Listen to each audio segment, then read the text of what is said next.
Uz pomoć vulgarnog i tradicionalnog pojma vremena, za kojim je prisiljena posezati znanost o jeziku kao i riječ sama po sebi, uopće ne može biti postavljen problem egzistencijalno vremenskih struktura svih vrsta pojavnosti.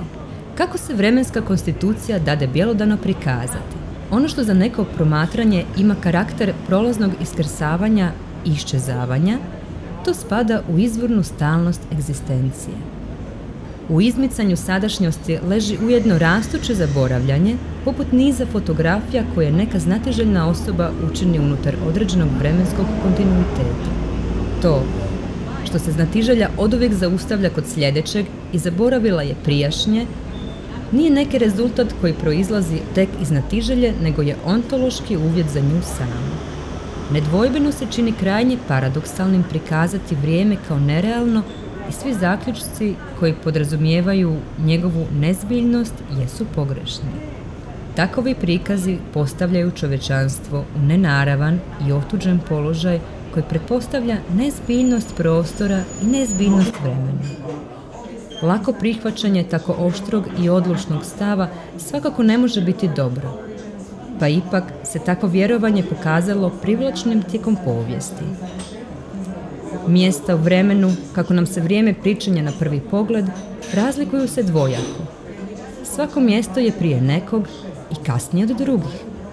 Svako mjesto je ili prošlost, ili sadašnjost, ili budućnost. Razlike u prijašnjim razredima su trajne, dok kod kasnijih nisu.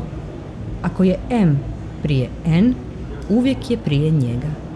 Ali događaj, koji je sada sadašnjost, bit će prošlost i bio je budućnost. Moglo bi se reći da je opće prihvaćeno da vrijeme uključuje promjenu. Određena stvar, uistinu, može nepromijenjeno postojati u nekom vremenskom razdoblju.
Ali kad se pitamo što podrazumijevamo pod različitim trenucima ili određenim vremenskim intervalima u kojem je ta stvar bila nepromijenjena, nalazimo da mislimo kako je ostala ista i u odnosu na druge stvari koje su se promijenile.